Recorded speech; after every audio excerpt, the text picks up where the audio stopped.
श्री स्वामी समर्थ. नमस्कार. मी नंदिनी माझ्या यूट्यूब चॅनलवर तुमचं खूप मनापासून स्वागत करत आहे. तुमच्या मनातील सर्व चांगली इच्छा स्वामी महाराज पूर्ण करो ही स्वामींच्या चरणी प्रार्थना करते आणि आजच्या नवीन व्हिडिओला सुरुवात करते. तर पहा, उद्या वार आहे मंगळवार आणि दिनांक आहे 2 जुलै. या दिवशी आलेली आहे योगिनी एकादशी. तर पहा, एकादशी तिथी ही महिन्यातून दोनदा येत असते. एक कृष्ण पक्षामध्ये येते आणि एक शुक्ल पक्षामध्ये येते आणि वर्षभरामध्ये 24 एकादशी ह्या येत असतात. तर प्रत्येक एकादशीचं महत्त्व हे देखील वेगवेगळं असतं. तर ही योगिनी एकादशी जी आहे तर हिचं महत्त्व अधिकच सांगितलं गेलेलं आहे, कारण ही एकादशी आषाढी एकादशीच्या अगोदर येते. एकादशी तिथीला पवित्र गंगेमध्ये जाऊन स्नान केल्याने आपले जे काही पापं आहेत, संकट आहेत, अडचणी आहेत त्या सर्व नष्ट होतात आणि आपल्याला जे वाईट कर्म आहेत त्याच्यातून मुक्ती मिळते. योगिनी एकादशीचं व्रत केल्याने व्यक्तीने जे बी कळत नकळत पापे केलेली आहेत किंवा काही वाईट कर्म केलेली आहेत तर त्याच्यातून त्याची मुक्ती होते आणि व्यक्तीच्या जीवनामध्ये सुख, शांती, समृद्धी निर्माण होते. त्याचबरोबर माता लक्ष्मी यांचा आशीर्वाद देखील त्यांच्यावरती प्राप्त होतो. तर पहा, योगिनी एकादशीचं व्रत हे अत्यंत महत्त्वाचं मानलं जातं. त्यामुळे या एकादशीच्या दिवशी भगवान श्री हरिविष्णूंची आपल्याला पूजा अर्चा करायची आहे. त्याचबरोबर जर तुम्हाला शक्य असेल तर या दिवशी व्रत देखील करायचं आहे. जर शक्य नसेल तर काही उपाय तुम्हाला करायचे आहेत. तर पहा, पवित्र गंगेमध्ये जाऊन स्नान करणं प्रत्येकाला शक्य होत नाही. त्यामुळे आपल्याला अंघोळीच्या पाण्यामध्ये अशी ही एक वस्तू टाकायची आहे. ही वस्तू जर आपण अंघोळीच्या पाण्यामध्ये टाकली तर आपले सर्व दोष, अडचणी नष्ट होतील आणि ज्या काही आपल्या इच्छा आहेत तर त्या कठीणातील कठीण इच्छा देखील आपल्या 24 तासामध्ये पूर्ण होतील. असा हा अत्यंत प्रभावशाली उपाय कसा करायचा आहे याबद्दलच आजच्या व्हिडिओमध्ये मी तुम्हाला सांगणार आहे. त्यामुळे तुम्ही व्हिडिओ कुठेही स्किप न करता शेवटपर्यंत नक्की बघा, जेणेकरून तुमच्यापर्यंत योग्य ती माहिती पोहोचेल. आपल्या चॅनलवर जर नवीन असाल तर चॅनलला लगेच सबस्क्राईब करा.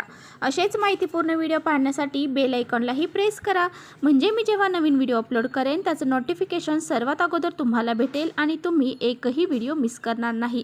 त्याचबरोबर कमेंट्समध्ये ओम नमो भगवते वासुदेवाय नमः हे लिहायला देखील. तर पहा, काही विशिष्ट तिथीवरती पवित्र गंगेमध्ये जाऊन स्नान करणं याला अत्यंत महत्त्व दिलं जातं. जर तुम्हाला शक्य असेल तर या दिवशी पवित्र गंगेमध्ये जाऊन स्नान करावे. पवित्र गंगेमध्ये स्नान केल्याने आपल्या पापाचा नाश होतो. त्याचबरोबर जे काही आपण कळत न कळत वाईट कर्म केलेले आहेत त्यांचा देखील नाश होतो. त्यामुळे आपल्याला पवित्र गंगेमध्ये जाऊन स्नान करायचं आहे. आता प्रत्येकालाच पवित्र गंगेमध्ये जाऊन स्नान करणं शक्य होत नाही. त्यामुळे काही वस्तू ज्या आहेत तर त्या अंघोळीच्या पाण्यामध्ये जर आपण टाकून स्नान केलं तर पवित्र गंगेमध्ये स्नान केल्या इतकंच पुण्य त्यावेळेस प्राप्त होते. तर पहा, जर तुम्हाला काही दोष लागलेले असतील, सतत तुम्ही आजारी पडत असाल, त्याचबरोबर खूप कष्ट आणि मेहनत करून देखील तुमचं महत्त्वाचं काम हे पूर्ण होत नसेल आणि कोणतेही काम करायला गेलं की त्यामध्ये तुम्हाला अपयशच येत असेल, यश हे प्राप्त होत नसेल, त्याचबरोबर तुमच्या जीवनामध्ये वारंवार एक अडचण झाली की लगेच दुसरी अडचण झाली की तिसरी, असे वारंवार संकट अडचणी ह्या येत असतील, त्याचबरोबर काही नकारात्मकता तुमच्यामध्ये असेल किंवा तुम्हाला कोणी दोष लावलेले असतील किंवा तुमच्या कुंडलीमधले जे ग्रह आहेत तर ते कमकुवत असतील आणि हे ग्रहदोष जर आपले कमकुवत असतील तर आपल्या जीवनामध्ये कोणतेही काम करायला गेले की त्यामध्ये अडचणी हे निर्माण होतात. त्याचबरोबर घरामध्ये सतत दारिद्र्य आणि गरिबी असेल तर ही दूर करण्यासाठी तुम्हाला हा उपाय करायचा आहे आणि त्याचबरोबर तुमची कोणतीही इच्छा असू द्या ती पूर्ण होण्यासाठी तुम्हाला हा उपाय करायचा आहे. तर पहा, तुम्हाला काय करायचं आहे. तर उद्या एकादशी आहे आणि उद्या तुम्हाला लवकर सकाळी उठायचं आहे. उठल्यानंतर तुम्हाला स्नान करण्यासाठी जायचं आहे. तर पहा, स्नान करताना जे आंघोळीचं पाणी तुम्ही काढणार आहात तर त्यामध्ये तुम्हाला थंड पाणी घेता आलं तर आवर्जून थंड पाणी घ्या.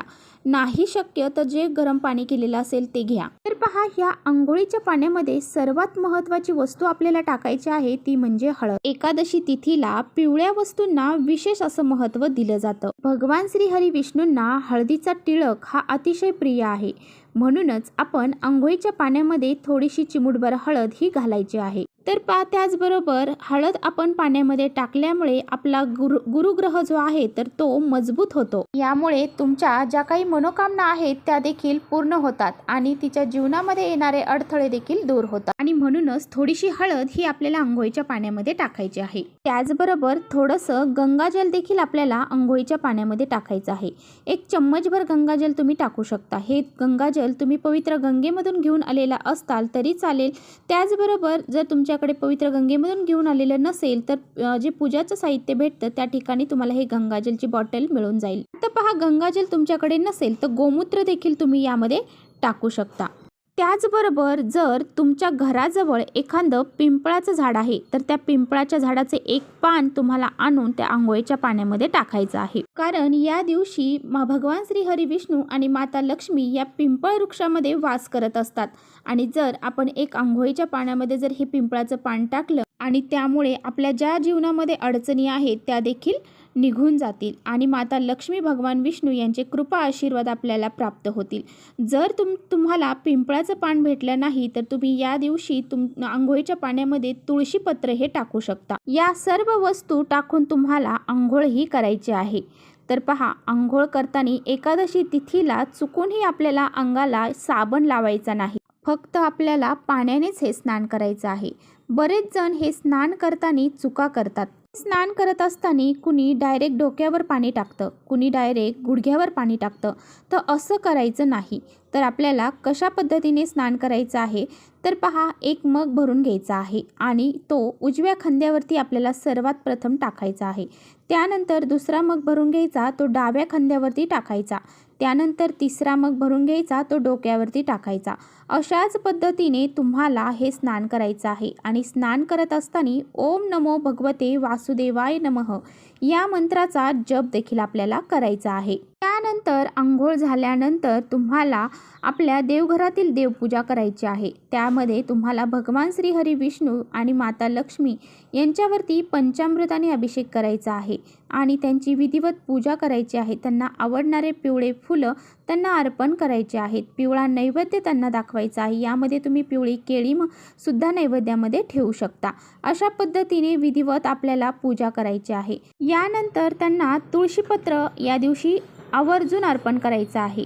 परंतु तुळशीपत्र आपल्याला एकादशीच्या दिवशी तोडायचं नाही. ते अगोदरच्या दिवशी म्हणजे आजच तुम्हाला तोडून ठेवायचं आहे. आपण जर भगवान श्री हरी विष्णूंना तुळशीपत्र अर्पण केलं तर आपल्या ज्या मनोकामना आहेत तर त्या पूर्ण होतात.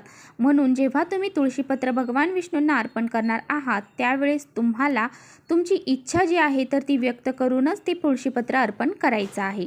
तर अशा पद्धतीने हा उपाय तुम्हाला करायचा आहे. तर चला, इथेच थांबवते माझा व्हिडिओ आवडला असेल तर नक्की लाईक करा. चॅनलवर नवीन असाल तर चॅनलला सबस्क्राईब करा. परत भेटूया अशा छानशा व्हिडिओसोबत. तोपर्यंत श्री स्वामी समर्थ.